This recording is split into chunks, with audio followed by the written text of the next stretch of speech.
Hey, good evening. This is Sam Pearson with my colleagues John Hortofillis and Alicia Solomin, and we're from Sports Business Classroom with Shot Top, and we're doing a quick recap so far of the Golden State Warriors in Toronto, and we've had split the duties. One person is going to be Toronto, and one person is going to be Golden State. So I'll let whoever wants to speak first. Well, starting off, I think with the Warriors winning the game, it really this game was a contest of styles. Both teams are going up and down. The Raptors, your team, dominated the glass. Our team was maybe moving the ball a little bit more, shooting really well from three. It was really just as a game as a whole, really just a yin and yang, contest of styles kind of game. And I had a lot of fun watching it, seeing these two teams go at it with these different styles. And at the end, we ended up pulling down a key rebound, maybe with something we weren't doing all game to close it out. But definitely overall, a game that I feel like both teams learned a lot from and both teams can get a lot better from at the Summer League, which is overall what we're trying to do here. Okay. Absolutely, and for the Raptors side of it, they just have to work on their half-court offense. I feel like with them going into the season and losing Kyle Lowry, they're going to have to figure out how to work this offense going forward. And I feel like Summer League is one of those places where a lot of these guys can show their ability to be on the roster this season. One thing that they just have to focus on is just pacing the floor on the court. Like I don't want to say this, but it's kind of raggedy. Okay, the half court was kind of raggedy today, but it's a learning process with Summer League here. So we have a couple more days left. Let's see what the Raptors do. Okay. Is there any person in particular with point guard that you think might be a nice backup to Dragic? I feel like they have a lot of different choices to go here. It just depends on what is the future for the Raptors. What are they trying to do here? Okay. I feel like they have a lot of different options to go, and one of the things that the Raptors have done well is develop players. Right. They actually lost the development coach to the Warriors this season. Yeah. So I mean, like they're still going to be struggling, but they do it well because they have it at the top with Masai and going down forward. I think developing them here, it's what's going to help them grow further to see where they want to go as their goal throughout the season. Well, what about the Warriors? They've got two good, solid picks. They probably wanted to move up a little bit, but they didn't have the opportunity. What did you feel about the new rookies board? It's interesting, right? Everyone going to the draft is talking about what are the Warriors going to do with their picks. Right. When it comes to trade talk regarding the draft, all eyes are on the Warriors. Looking at they have two lottery picks. What do they do with number 7, number 14? Holding on to it, we got two really good players in this draft. Jonathan Kuminga playing exceptionally well today. We use the Warriors use him in a lot of different sets. Whether it was offside out of bounds as a more of a facilitator coming off the top of the key, down to grabbing boards. He really did it all, and he kind of showed us some of that as to what the potential could be at the G League bubble. Not playing maybe exceptionally well in the G League bubble, right. But still maybe trying to do his thing, showing us that there's potential there. And if there's any team that can get the most out of a guy like that, it's the Golden State Warriors. Well, let me put you on the spot here. Between Kuminga and Moody, who do you think has the best chance of cracking the rotation? It would have to be, because of his versatility, I have to go with Kuminga, because the Warriors are a team, right, that have so many guys, and you've got a Draymond that can play all these different positions, and then you've got Klay coming back. You have a couple spots that are set, right? No one's taking the point guard spot from Steph. That spot's not going anywhere. Right, exactly. But when it comes to that 3, 4, 5, like Kuminga can find himself, right? He's such a Swiss Army knife. He can almost find himself anywhere. So I'd be curious to see exactly where he ends up finding his role in this Warriors team. Right. But with someone that can do so much, he'll find his way somewhere. Okay. And for the Raptors, Princess Achua, you have Pascal Siakam. Do you see that the front court is getting a little beefy? They want to play a little more inside, because that goes against the trend of the NBA recently with three-pointers. And we've had the last couple of NBA champions, the Lakers and the Bucks.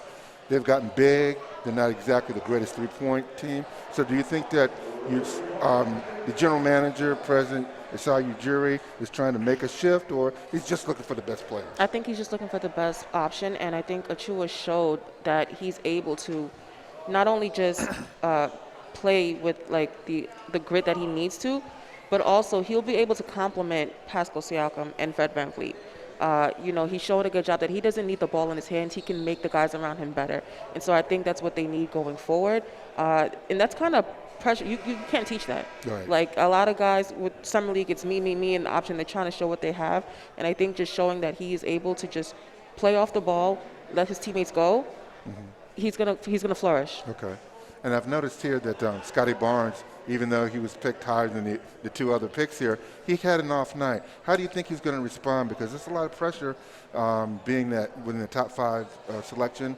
And he played well the other night against Jalen Suggs. Little off night. How do you think he's going to bounce back? I think it's an adjustment process. Here at Summer League, they have about 10 fouls to get, and he used quite a lot of it in the first half tonight. But that's an adjustment process that he's going to have to go through. He's going to learn how those refs are going to call, in NBA games coming up this season. I think it's kind of pretty chaos because you're able to go through it here, but when you get to the season, he kind of is able to work with these coaches to know, like, hey, you can go, have a foul call here, or kind of play hard or kind of back off on somebody. I think it's just learning the curve of the NBA season, and this is the perfect place for them to do it, and this is where they develop, so a lot of these guys, they're going to go through it. First half, they're going to just hack, foul, do whatever. They're not going to know, how the NBA is going to be calling games, but this is the place where they learn how to do that. Well, picking up on that point about how the NBA is calling games, I think what is underestimated is for the players, they want to learn their craft, but also with the referees. They need to get practice. They need to set a tone with regard to how the regular season is going to be called. And I've been kind of focusing on this unnatural three-point rule that we're going to see more enforced. Now, I think it's a good thing that the youngsters are getting that. But how do you think that's going to impact people like James Harden when they stick out the leg? They've been using this to get away with a couple of cheap three-pointers. What is your feeling on that? So the NBA is right. It's a game. It's a game of inches, right? It's a game of one point can decide a whole game. One mix can decide a whole game. And things like that, right? Those calls are game changers. And Summer League's the best place to try those out. And that's kind of the beauty of Summer League. We're not just looking at evaluating players. We're not just evaluating coaches. We're evaluating officials. We're evaluating executives, everything, scorekeepers, the people that sweep up the floor. We're evaluating everybody, and that's maybe what Summer League does, because it's not just evaluating, but improving on things. Right. So everyone's kind of experimenting with these things. Now, for some guys, it'll impact them more than others, like a James Harden, who that might be a great source of his point total, right? And Trae Young. There's so many more we can mention. So thinking about those guys will be impacted by it the most. But these rookies now getting it early and getting to adjust to that as soon as possible. Let's say it's something we didn't have this opportunity. They'd be going to an NBA season fresh without having ever played under these circumstances, now learning that. Yeah. So it's a great thing that we have the opportunity of Summer League to kind of work those kinks out. Well, Alicia, do you want to add something to that? We're running low on time here. I think that the NBA is just growing, and it's just showing how it's evolved. I think replay has played a factor in all of this, a lot of these games are just going on for an extraordinary amount of time, because everyone is review, and they're trying to get all the points. Of course, but I think with that foul rule coming in, it's going to change a lot of guys' games. And we're going to see James Harden, like you mentioned, is one of those guys who he uses that to his advantage to get to the free throw line. If he doesn't have his shot going, he's putting his body on the line, going into them. So I think that learning that adjustment this season is going to be interesting in the first half. Great. Thank you both. Fantastic analysis. And we're going to wrap up this evening. We still have the Lakers versus the Knicks. So for behalf of my colleagues, this is Sam Pearson for Sports Business Shot Talk. Have a good evening and see you in about maybe an hour and a half. Thanks.